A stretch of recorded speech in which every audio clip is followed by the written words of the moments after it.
Hello, good morning to you. Many thanks for joining us on Galaxy today. It's a Tuesday and we'll be focusing on the nation's economy on the show this morning and a whole lot of issues and matters arising that we will be looking at this morning. Welcome once again. My name is Justin Academy. And he's joined by Uche Unyeko. Uche, it's good to have you right here as we'll be looking at the state of the economy as well as the 2018 budget. And like you would always know, we'll have guests in the studio right here in Lagos. We'll be linking up with Ibadan and Abuja in the course of the program. Yes, just before we do that, the co-chair of the Bill and Melinda Gates Foundation was in Nigeria sometime last week, and he was part of the extended National Economic Council meeting which held in Abuja. It was presided over, of course, by the Vice President, Professor Yemi Osinbajo. At that meeting, he said the nation's economic recovery growth plan is not actually, reflecting on the needs of Nigerians. That has sparked lots of controversies by financial analysts and, of course, economists. I will just take clips of what happened at the meeting last week, and we'll come introduce our guest. Stay with us. Most importantly, also, we are creating an enabling environment for the private sector to thrive. Succeeding at this means unleashing many more of the Aliko Dangotes with all that represents for our growing economy, jobs, more jobs, and countless opportunities for the kind of world-changing philanthropy that both Aliko Dangote and, of course, Bill Gates have come to embody. We acknowledge that there is a lot of work ahead of us. Our education and health budgets at all levels of government are nowhere near optimal levels, but I can assure you that we possess the political will and vision to make the needed investments for today and for tomorrow, and that we are on the path of progress. It's also clear that we cannot and must not attempt to do it alone. That's why we are immensely grateful for the generous partnership from the Bill and Melinda Gates Foundation and the Dangote Foundation, as well as our numerous development partners who are here. Let me pause to be clear that I'm confident the one thing you've been thinking as I've been talking is that while you would like to spend more on health and nutrition and education and agriculture, you don't have the money to do all these things. I appreciate that you can only spend essentially what you raise. Nigerian government revenue as a percentage of GDP is by far the lowest in the world at 6%. That makes investing in people impossible. The next lowest country, Bangladesh, collects 10% of GDP. If you got up to their level, that would provide an extra $18 billion to budget. Ultimately, raising revenue to invest in growth will require delivering on the government's commitments to the Nigerian people and convincing them that they will get a return on those taxes. Right now, the situation is what you might call a low equilibrium. In return for low levels of service, people pay low levels of tax. We hope to help you reach a higher equilibrium rooted in effective and transparent investments in people.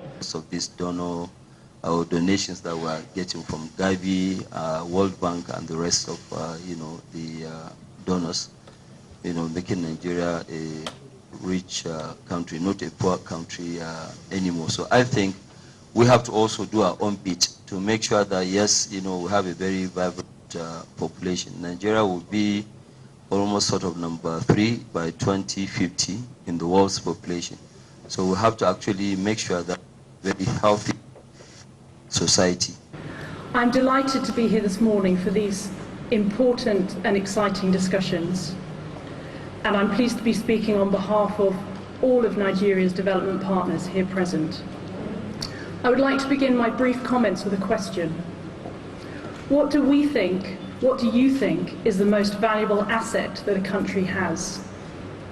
Is it natural resources, infrastructure, roads, climate, perhaps its neighbours? I'd like to argue today that the most valuable asset a country has, both for the here and now and for the long-term future, is its people, its human capital.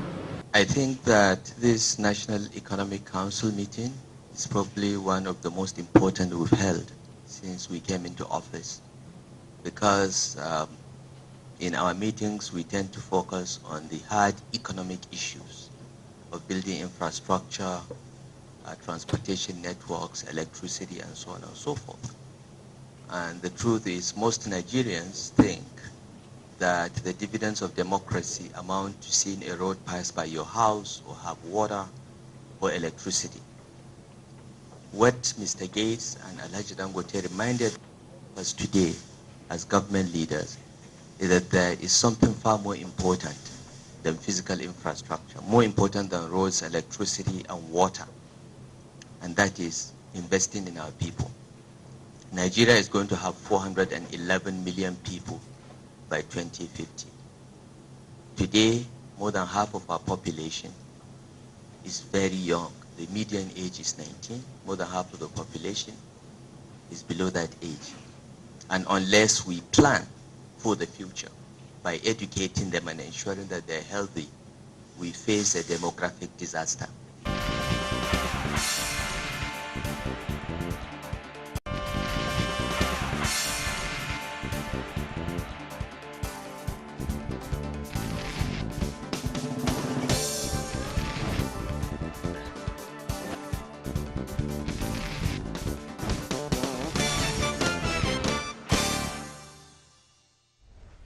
Hi, welcome back. You just watched clips from the last expanded National Economic Council meeting with the chair or co-chair of the Belinda and Gates Foundation talking about the nation's economy.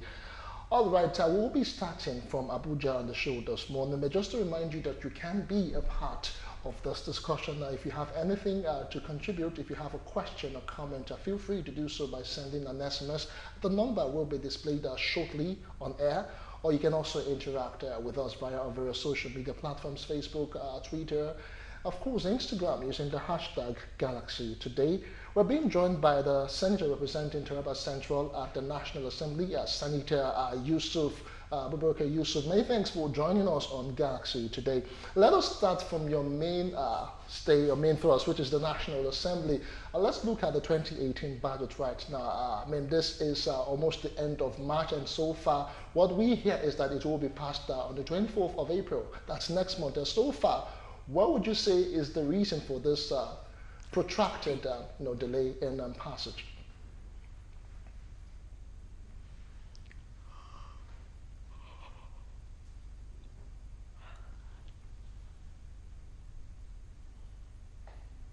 Thank you very much. Like what you have said, my name is Yusuf Abubakar Yusuf, Taraba Central.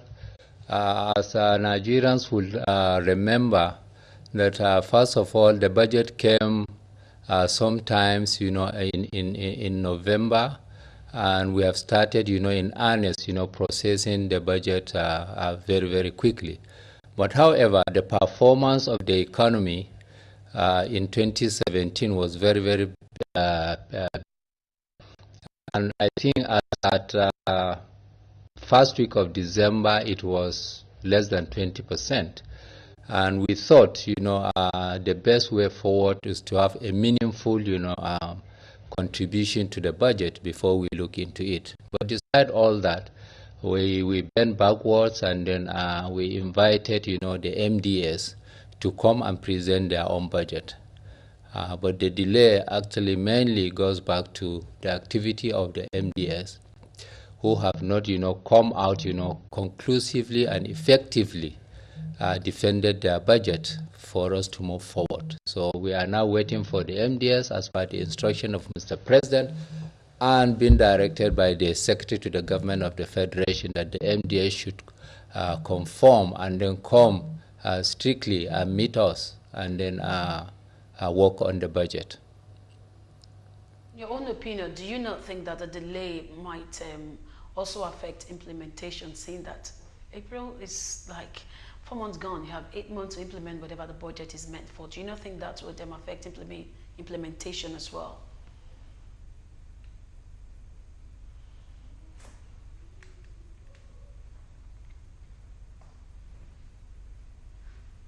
Certainly the delay will affect the implementation of the budget. It's unfortunate that it has happened this way, But we will try as parliamentarians who have the interests of this country at heart, who have the interests of Nigerians at heart, to make sure that we do this thing as quickly as possible.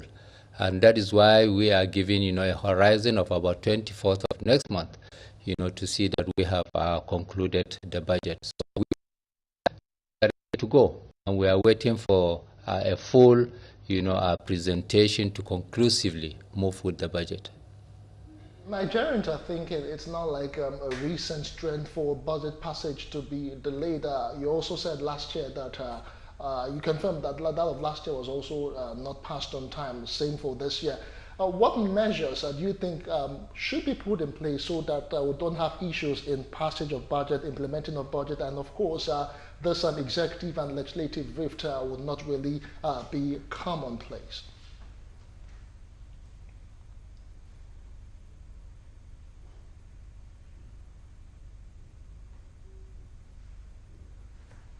Well, before I move forward, people will observe that in America, about 9 months it takes to pass the budget, and they still, not concluded on time.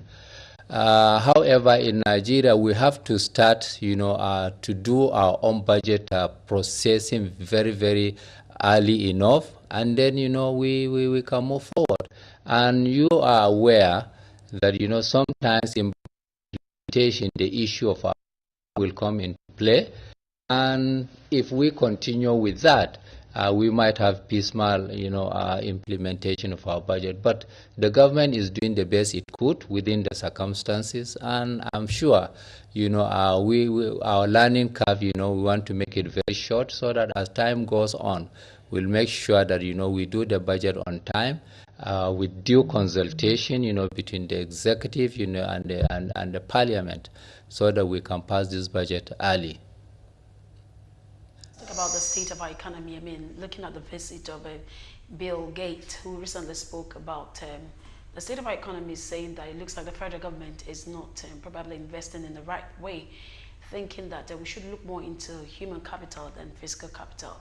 And then looks like the federal government is they're reacting contrary to this. In your own opinion, do you not think that he made some cogent points concerning the state of Nigeria's economy?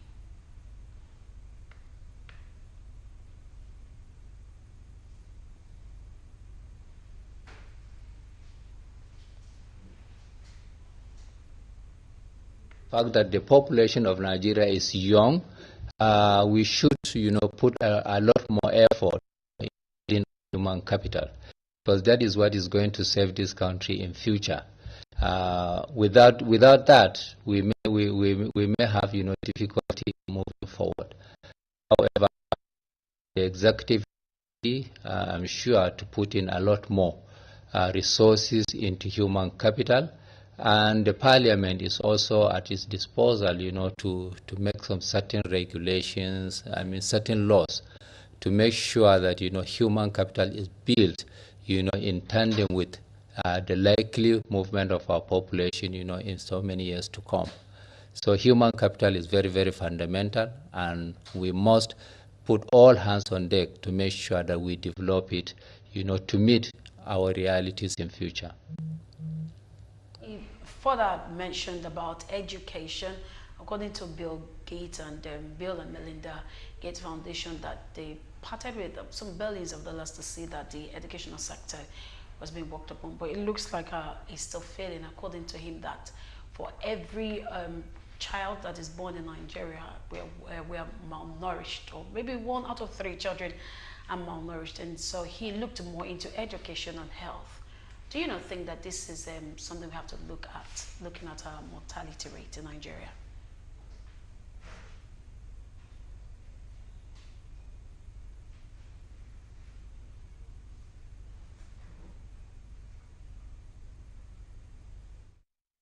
Favorably, we look at it in terms of the resources that we have. We look at it in terms of the logistics.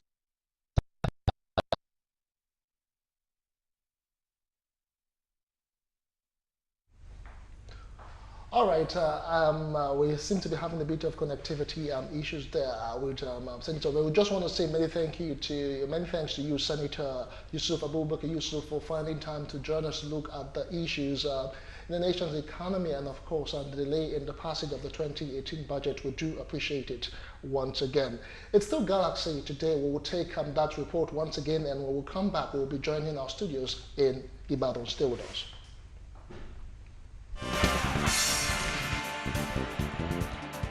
Most importantly, also, we are creating an enabling environment for the private sector to thrive. Succeeding at this means unleashing many more of the Aliko Dangotes with all that represents for our growing economy, jobs, more jobs, and countless opportunities for the kind of world-changing philanthropy that both Aliko Dangote and, of course, Bill Gates have come to embody. We acknowledge that there is a lot of work ahead of us.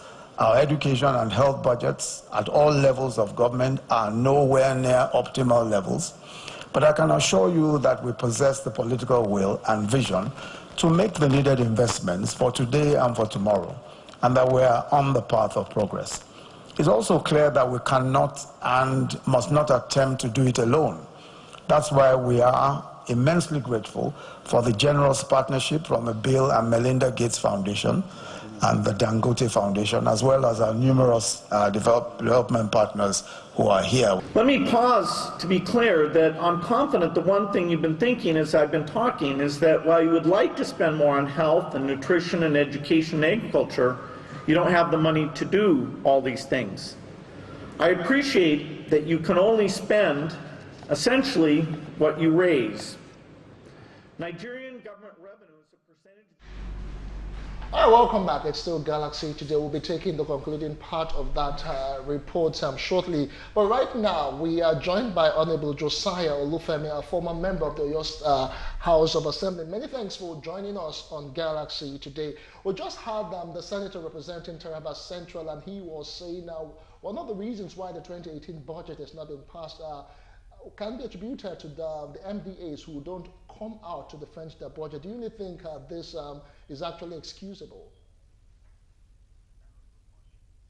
Yeah, good morning to you. I've been following, good morning. I've been following the debacle at the National Assembly. It's unfortunate that as of the end of March, the budget is yet to be passed, in spite of the fact that Mr. President presented it on the 7th of November 2017. That's more than 4 months ago. The excuse given by the National Assembly to the effect that the MDAs are not forthcoming in defending their budget proposal, for me as a former parliamentarian, I think is in order. Because before the government could present a budget, just hang on, Senator. We'll be on to you in a moment. It's still Galaxy today. Let's just take a quick break. We'll be right back. Stay with us. To be clear, that I'm confident the one thing you've been thinking as I've been talking is that while you would like to spend more on health and nutrition and education and agriculture, you don't have the money to do all these things. I appreciate that you can only spend essentially what you raise.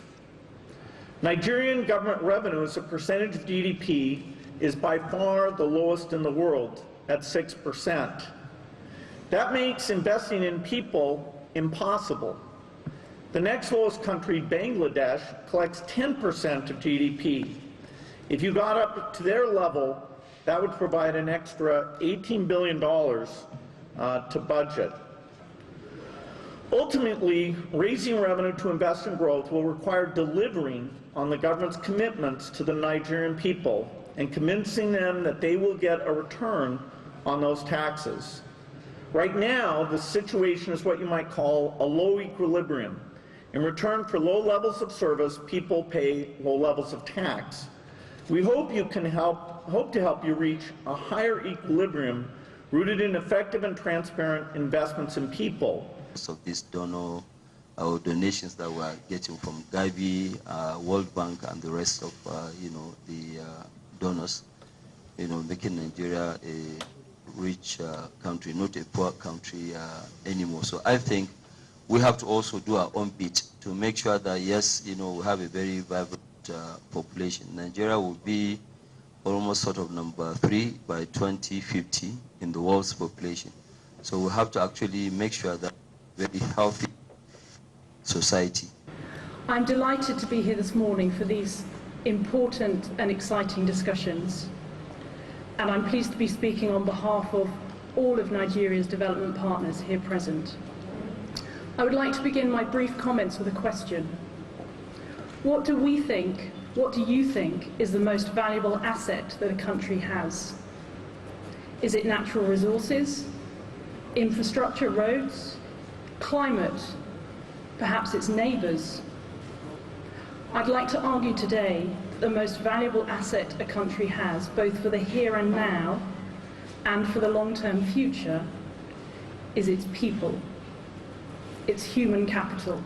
I think that All right, welcome back. We apologize for that slight hitch. We're going back to Ibadan. Honorable Josiah Olufemi is still standing by. Just before we took that break, I was asking you if the reason the senator from Abuja gave is actually cogent, where the MDAs were saying that, I mean, he said the MDAs are the reasons why the budget for 2018 has not been passed, because they have failed to come and defend.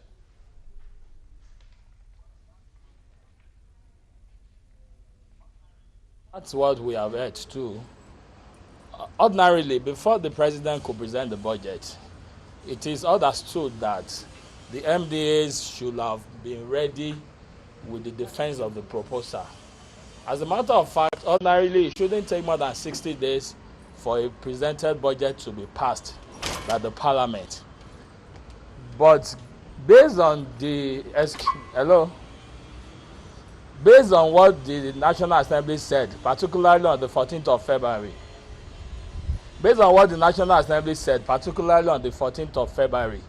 which is more than a month ago, that the MDAs were given a week to defend their budget. And based on what the president said, that they were given till last Friday to defend their budget, we are of the view that before the end of this month, the budget should be passed.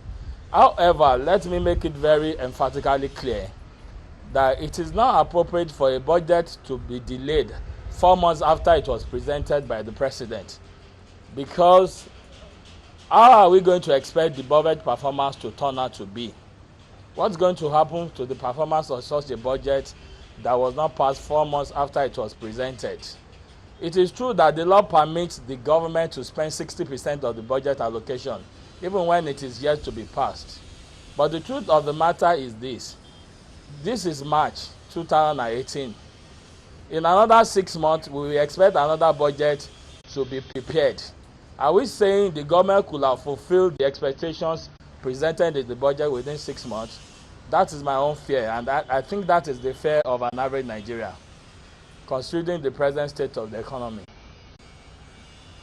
We're actually coming to that. I'm saying that in another 6 months, another budget is supposed to be passed, and we are yet to receive, or that of 2018 is supposed to be implemented. So in your own opinion, do you not think that this is going to cause delay in some kind of, when it comes to implementation, and probably maybe some other projects that are meant to happen during the course of this budget might actually either suffer or be shelved?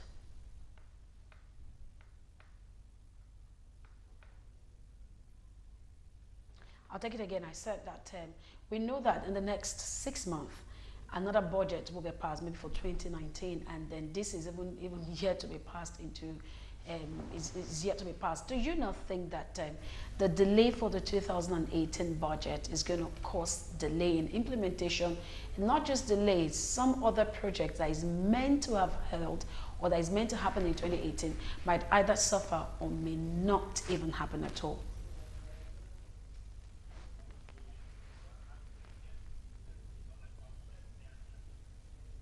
Hear you clearly, but like I've said earlier, if the budget that is meant to run for a 12th calendar month is not being passed 3 months in the new year, we are expecting that in another 6 months, another budget proposal for the next 2018 year will be presented. What can the government achieve within the next 6 months? It is true that the law permits 60% expenditure before the passage of the budget, but from what we've seen so far, I'm of the view that the MDAs are not helping the government at the federal level. The president presented the budget on November 7, 2017. 4 months after, the National Assembly is telling us that the MDAs were not cooperating. They were not forthcoming in coming over to defend the budget. The position of the law is that once the budget is presented, the agencies saddled with the responsibility of implementing the budget have to come and defend why such monies should be allocated to them. And if the National Assembly is telling us the agencies are not cooperating, for me, I think it's a failure of the system, like we've always said. And the president gave them up to last Friday to meet up with the demand of the National Assembly. So I'm of the view, based on the latest report, that most of them have actually submitted what was expected of them. So I'm hoping before the end of this month, the budget will be passed, because everybody will be affected if that is not done in due time. I must say a very big thank you to you there, Honorable Josiah Olufemi, former member of the Oyo State House of Assembly, speaking on the 2018 budget and of course the delay in passage. We do appreciate it. All right, back here in Lagos, we're joined by another guest. He is the CEO of Barmer Farms. He is Prince Wale Orekoya. Many thanks for joining us on Galaxy today. Thanks for having me. Oyekoya, please. Oyekoya, sorry about that. Yeah. Okay, sir. So we're looking at the state of the economy, our nation's economy. Just last week, we had Bill Gates speak on the state of the economy, and he highlighted some of the things that might not actually make things work out well for Nigeria. And one of it is that probably our educational sector and the health sector has to be looked into. Although the federal government has said some things in the contrary. Do you agree with what Bill Gates cited during his speech? Definitely. You have to understand that Bill Gates is a powerful business magnate that everybody tries to emulate all over the world. What is happening in Nigeria is very disappointing, especially in terms of from the government angles. They keep on improving the infrastructures of the country, but you are not improving the human capacity of our people. You are not training them. When was the last time we have training institute for agriculture that is really buoyant in order for all this sector to be able to pick up? Our research and development are dead. So Bill Gates is quite right when he said that the economic recovery of the government is like a mirage that is not going to be, it's not going to come to reality, because when you don't develop on your people, it's like people that does not have no road, no security, no water. And at the same time, you have all these things, and you don't have human capacity to really bid on all these things. Who will be the people to be repairing some of these things when they got damaged? So yes, Bill Gates was quite right. And this is what we've been telling the federal government, that you need to develop on your human capacity instead of just, and you have to understand that the federal government and the government we have of today, they only do something that really interests them. And I keep on saying that until the people we put in the helms of the affairs really think about people's oriented policy, we keep on having the same problem. Because most of the problems we keep on having are for a certain level of people, of their elites, that does not even have to do with the reality on the ground. We keep on having all our population increasing. Our food production is not increasing. We keep on saying, you know, we've been having from Obasanjo, when we have this Operation Feed the Nation, during the Shagari Green Revolution, during the Jonathan Agricultural Transformation Agenda, which this present government inherited. But look at the price of food. Since this time, is it increasing or decreasing? So it keep on increasing, and was it not late last year when the federal government tried to have another council of people to look into the food prices, that within 2 weeks the prices should come down? Instead of it coming down, keep on going up, because you can only reap what you sow. It's whatever you put on the ground that you're going to get out. But you are not really improving on the welfare of farmers. You are not equipping them. You don't have storage facility for whatever we do. We are just used to our mono system of just producing and selling out all our produce in raw materials, instead of us to really add value to what we are doing. Right from the oil and gas, even all the farm produce we have, we don't add value. That is why you see some of these foreigners taking advantage of our goods. They will buy it in a very cheap price and take it back there and go and reprocess it and come and sell it to us in a high price. I'll give you an example of this cashew. The cashew nut we have is one of the best in the whole world. Nigeria is so blessed with arable land and with kind of the people we have. But the problem we keep on having are the leadership, because they are just putting a square peg in a round hole, which is not going to work. Look at the new council committee they just have for the food security that the president just implemented yesterday. Look at the kind of the caliber of people that are there. You're talking about governors, you're talking about the chief of farming staff, you're talking of the NSA, you're talking of the ministers. What about the stakeholders in the agriculture? We should have economists and agriculturists. Exactly. Yeah. We don't have all this.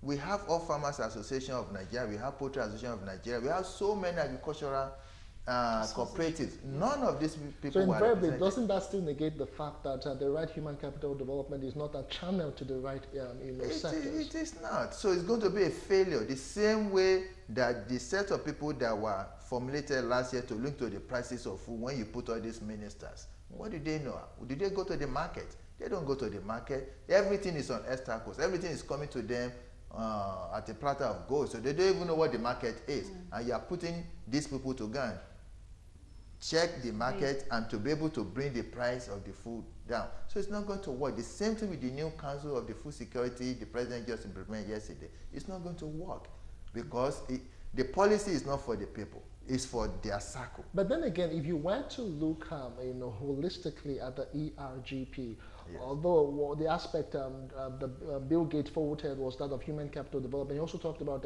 health and of course education. In totality, if you were to just analyze and review the ERGP, would you say that's done the country more good than harm? It's a very good policy, but in the wrong directions. How so? The implementation, it has always been the problem of this country. We have the best policy in the whole world that if it is well channeled, the country will move forward. But by the time you bring out all this policy, all this law, the implementation has always been the issue. Look at all this anchor borrower we are talking about to farmers. Is it getting to the real farmers? No. Now they have turned it to be a political game that is people that are supporting that they go to that region and give them this fund. And how much funds are we talking about? The people that are not even supposed to benefit from this anchor borrower through the NASA are the ones that are really benefiting. That is why you see that most farmers are not really getting what they need, and that is why the prices of food so we keep on going up, coupled with the importation. You still have to give it to, you still have to believe that today, 80% of the food we eat are still being imported. Despite all the making noise of all this transformation agenda we are talking about agriculture, it's not really working.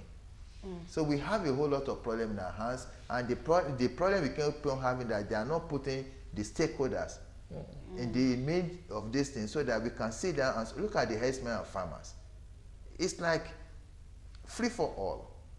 The herdsmen are having upper hand on the farmers, and that's why you see most farmers are leaving their farms in a very large volume, especially in the area that are being well affected, like the Benue, Taraba. People are leaving the farms. So that is why you see that the food prices will keep on going up. In the next 2 years, it's going to have an effect on the price of food price in the country. Okay, so still about this, he said Bill Gates, of course, faulted the educational sector and the health sector, and in order to contradict what he said, or in defense for the federal government, this is what Udoma's media advisor said. He said that, and I want to quote, in a statement issued by his media advisor, Mr. Akpadem, James Udoma said that, for instance, capital allocations to education, including the universal basic education in 2015 budget, was 91.903 billion naira. And now he said this allocation, he noticed, was increased to 112.54 billion naira in 2016, and in 2017 it was 152 billion in 2017 and 170.79 billion in the proposed budget for 2018. And that brings me to want to ask, we see what they say they are giving into education, and it looks like it's not being reflected. What would you say is the cause of all this? Because if so much has been given to education, and yet it feels like the educational sector is still malfunctioning. What do you think is we are mixing things together here. These are budgeted. That does not mean that the funds were released. It's budget. Okay. It's budgeted for. But by the money released, and when was the money released? Just like now we're talking about budget of 2018 that have not even seen any daylight. So when is the money released? Even when it is released, current expenditures is still there, capital expenditure, and most of the money will go into current expenditure where the ministry will It might be then that they will decide to buy vans, they buy all these things for themselves, for the ministries. So how much of this money is really getting to the sector we are talking about? So it's not about so amount is allocated, but was the money really get to where it's supposed to be? So all those budgets, just like agriculture we are talking about, Maputo agreement says 10% of our budget should be going to agriculture in order to avert farming in this country. If you look at it now, a lot of people cannot even have 3 square meals. A lot of people are going hungry. Look at the budget we are talking about for 2018. Only less than 2% were budgeted. So when was the last time we even get closer to 5% of our budget to agriculture? I never seen it right from Obasanjo's regime. So we just keep on playing game with the citizens. And we do our own, the government do their own business in the spread of the newspapers. And I keep on blaming the journalists on this thing, the news media, that gone are the days when we used to have investigative journalism to really find out that all this money, where is it going to before you report? Not that the government say, not that the president say, not that the governor say. Is anybody even investigating how this money has been spent? So gone are the days when we used to have investigative journalism. I have to advise the media, let's have few investigative journalism, like all this report. Has any of the media even go there that, okay, the last budget, how was it implemented? Who were this money given to? So I think these are the recurrent problem we keep on having. It's not about allocation of the money. So you're saying that the way forward is, if these people are probed, they will be able to trace and know how to deal with this issue. Definitely. Okay. Looking at human capital development, staying on what Bill Gates said, in his defense, Udoma said something about where a whole lot of structures have been put in place and concerning the job creation and taking care of unemployment in the country. But in your opinion, would you say that that has happened? Is that the true reflection of what happens right now? Because a lot of people are still not just unemployed, but also underemployed. Definitely. You see, in the government aspect, they have to defend their ministry. They have to defend where they are making money, where they are eating, where this is their employment section. They have to defend. The same way, if I ask you anything about Galaxy, about your company, what do? You have to defend it, even if the company were doing so many things wrong. So the same thing with the Udoma. There's no minister you are going to call, either Lai Mohammed, all of them. Even the Minister of Agriculture, we tell that they are doing all their best to really avert food crisis. But the truth is that it's we, the citizen, that we know where the shoe pinches. It's we that know. I'm sure everybody have 1 or 2 people that are really unemployed in this country, that are not really employed. So the employment rate keep on going up, not coming down, and the money allocated into this unemployment section through the Ministry of Labor and Employment is huge. Where is all this money going to? How many jobs are the government creating? Even the private sector that are even providing this employment, look at the environment. Is it conducive? It is not. There's no manufacturing company you have in this country that does not depend on electricity. But are they getting the electricity? No. Is the security there? No. Is the road better? No. So all these things is going to have transformation on anything that really happens. Look at what is happening in Lagos State recently now with all this language charge we are talking about. It's going to affect every nooks and corner of everybody living in Lagos State. Before you know it, the landlord will increase their rent. The cost of the food prices will go up because it's going to transcend into everything, and it's going to reduce costs. As time goes on, most of these manufacturing companies, they have to lay off some people if they cannot cope with all this double taxation, with all these charges here, charges there. So to me, the government really need to really sit down and have people-oriented policy. Without that, we keep on dancing around the circle. Okay. In an interview with the CNN, Bill Gates still went on to insist on what he said after El Rufai's countering statement, and of course Udoma. He said, as a partner in Nigeria, I'm saying the current plan is inadequate. He went on to talk about other issues in the nation's economy. He said that all those young people all these young people, the current quality and quantity of investment in these young generations in health and education is just not good enough, that he was completely direct. Basically, he talked about the young generations. Now, looking at the economy and the youth and the young generation, do you really think so far the youths have been actually completely or adequately involved in the real sector of the economy? They have not, because the information is not there for them, and the opportunity is not there for them. Look at the people that are really messing up this country. Let me put it up the word messing up. I'm talking the people in the helms of affairs. These are the people that will be looking up to. Even when I was so young, I remember in the olden days, we used to line up to see General Yakubu Gowon as a head of state. All this Danjuma, Obasanjo, all of them are still at the corner. Not even at the corner, at the center of power in this country. So where is the opportunity for the youth to really blend in, to really come in? All these old people really need to go and have some of this, to really mentor some of these youth that you are going to succeed me. Let me mentor you, let me guide you, so that when you go there, you'll be able to do it. But everybody are for selfish reasons that have been there. So to me, the youths have really been in disadvantage in this country, because the opportunity is not there. The technical know-how is not even there. These youth are supposed to be the one to be in the research and development, but most of the research and development we have in this country are dead. You see that the money have not been appropriated, or the few money that are appropriated have been swindled through, have already gone through the corruptions. So corruption is still at the bane of this country. That is why things are not really moving forward. But speaking of youth, do you actually think that they have the right mind for this? Because it looks like a whole lot of people don't even know what is right anymore. As I said, information is not there. Nobody is born to be deaf, or nobody is born to be dumb, and nobody is born to be poor.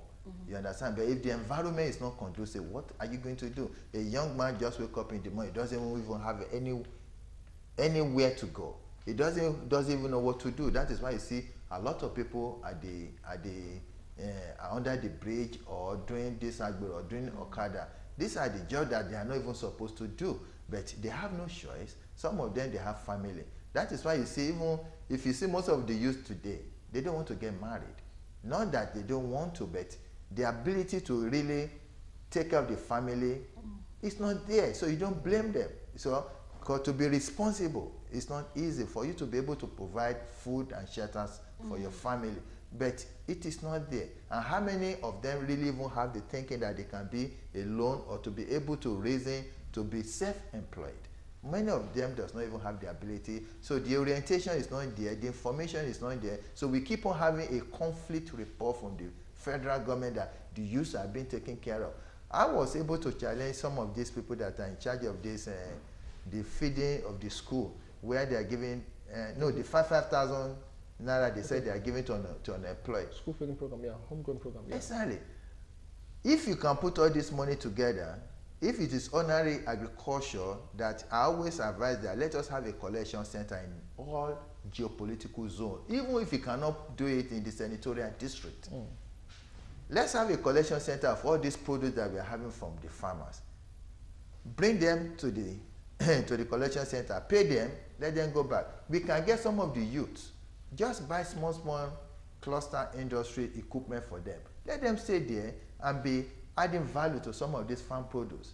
But the government have their own mind, because where they are not going to really benefit, they will never invest it. That is the problem we keep on having in this country. They can only invest where they have advantage on it. Okay, about the youth being trained, I mean, a whole lot of people think that even when they're well trained, we still suffer a brain drain, because the well-trained youth who we expect to be able to handle different sectors in this country seems to be relocated for greener pastures. So what do you want to say to people like that? I mean, if we all keep complaining that the country isn't at its best and we all have a role to play, what do we say to this youth? I mean, how do we play our parts to make it a better place? To be honest with you, nobody is going to see honey and not be able to take it and say, no, I don't want it. Everybody wants better life.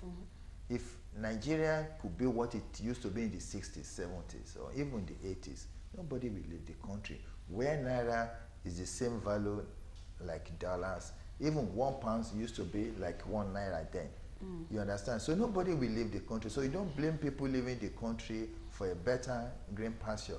But the advice I would just give to the youth that even their brother you are going to, cause I lived there for 23 years, and to me, there's nothing you're going to do there, east or west, home is still the best. Because whatever you do over there, you're still a sub-citizen or top-class citizen, especially being black and coming from Africa.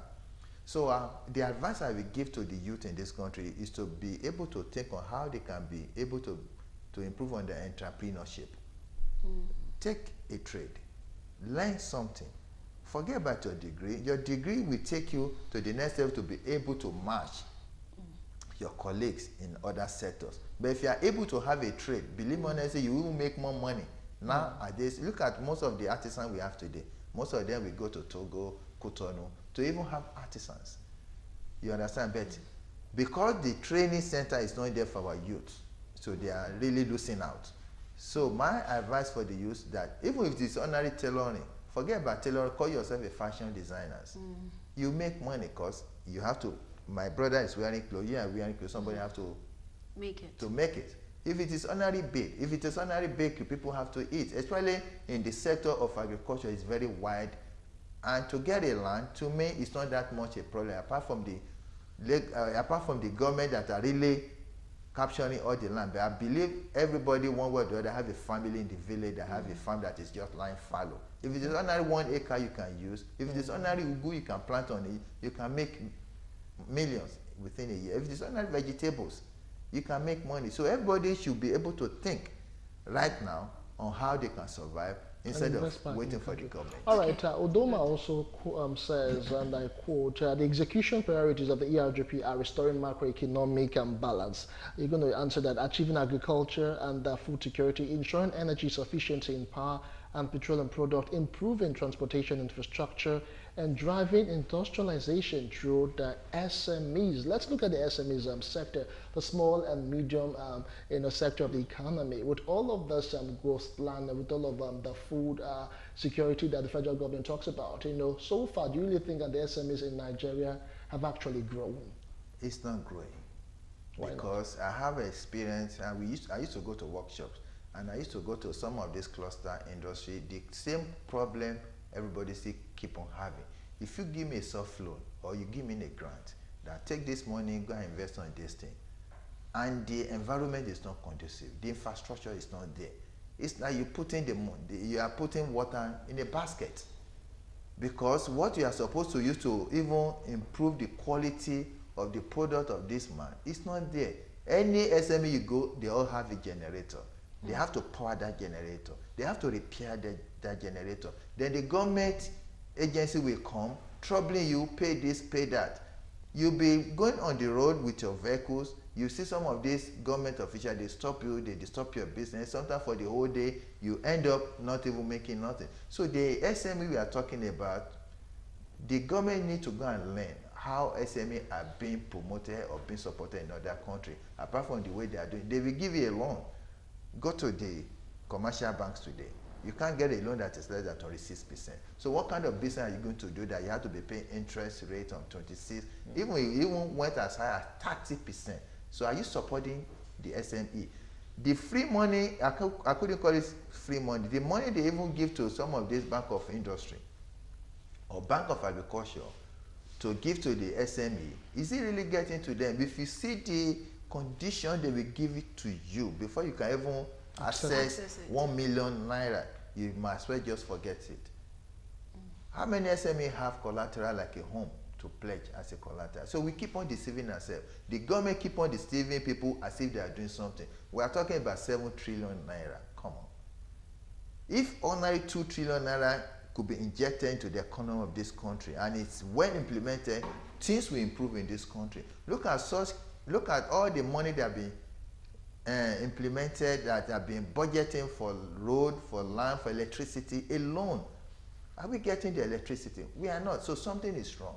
So, and I still pray that the election time, people should wise up and wake up and say, listen, enough is enough. Let us have the right people. Forget about money. They will give you money, and even they give you 100,000 and you finish spending the money before you know it. And the next 4 years, you will suffer it. Your family will suffer it. Your friend will suffer it. So let's call it a spade that enough is enough. It's not about money this time, but it's about the welfare of my family, of myself. If they bring money to you, I always tell people, take the money, but use your senses in order to vote for the right person. Because I believe we still have good people that can run this country. But with the kind of people we have today, everybody adjusts for selfish reasons. Okay, away from the state of the economy, let's look at 2018 budget. That we're told that the budget should be passed by April, and that's like 4 months into the year. And the fear that implementation might be delayed, or rather some things might not even come to light at all. What would you suggest to the federal government at this rate? I'm not surprised with what is happening. It has been happening for years, for over 10 years. It's a waiting game. Before the National Assembly could approve the budget, something must be there for them. This is something that people are not really aware of. So something that's supposed to be there, they have not get it. That's why they are using the delaying tactics. And with the kind of the present government we have, they wanted to believe that this is part of correction. You remember the last budget where they said there was a pardon. where the MDA does not put there, all of a sudden they find it surfacing. At the end of the day, they want this money to be cornered to the National Assembly. So it's a game, and the game the National Assembly and the executive are playing are affecting the people that they're supposed to be taking care of their welfare. So I will not be surprised if the budget is not even passed by June or July, because they are in recess now. Before you know, by the time they come back, another issue will come up that is going to take the center stage and still forget about the.